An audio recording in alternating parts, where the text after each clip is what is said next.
ఒక ఆడపిల్ల తలుచుకుంటే ఎలాంటి గేమ్‌నైనా సరే ఏదైనా సాధించొచ్చు అంటూ 'బిగ్ బాస్' హౌస్‌లో కొనసాగుతున్న తనుజ మరొకసారి నిరూపించిందనే చెప్పాలి.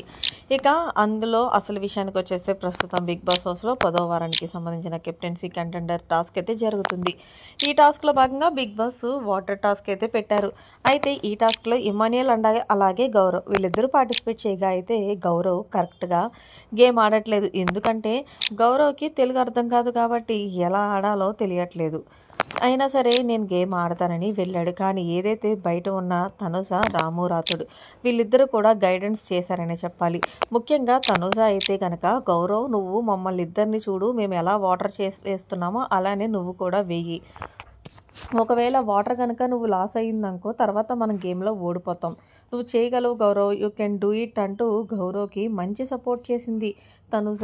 దీంతో గౌరవ్ మెచ్చుకోవడంతో తనుజ ఇక అక్కకుండా గౌరవ్ కూడా ఈ టాస్క్‌లో నెక్స్ట్ లెవెల్ ఆడాడని చెప్పాలి. సో, ఫైనల్‌గా చూస్తే మొత్తానికి ఏదైతే రేస్ ద ఫ్లాగ్ అనే మూడో లెవెల్ టాస్క్‌లో కూడా ఆరెంజ్ టీమ్ అయితే తనుజ వాళ్ళ టీమే విజయం సాధించడంతో జెండాని జెండాని పైకి ఎగరేశారని చెప్పాలి. ఏదేమైనా సరే తనుజ టాస్క్‌లు అనగానే 100% అయితే ఎఫెక్ట్స్ పెడుతుంది.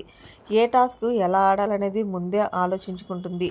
సో, అందుకే కదా ఆ క్యాపబిలిటీ ఉన్న తనుజ ఈ సీజన్ విన్నర్ అవ్వాలంటూ మొత్తానికి ఆడియన్స్ అందరూ కూడా ఫిక్స్ అయిపోయారు. మరి మొత్తానికి 1 కాదు, 2 కాదు ఏకంగా 3 లెవెల్ టాస్క్‌లు సాధించిన తనుజపై మీరేమంటారని కామెంట్ సెక్షన్‌లో తెలియచేయండి. ఇక్కడ ఆడింది ఇమ్మాన్యుయల్, గౌరవ్ అయినప్పటికీ కూడా తనుజ ఏదైతే తన స్ట్రాటజీలతో చెప్పిందో దానివల్లే వాళ్ళు గెలిచారు. అదేనా అనేదే 100% కరెక్ట్ అంటూ ఈరోజు ఎపిసోడ్ మీకే అర్థమవుతుంది. మరిన్ని లేటెస్ట్ అప్డేట్స్ కోసం మన ఛానల్ సబ్స్క్రైబ్ చేసుకోండి. Thanks for watching. By by. Have a nice day.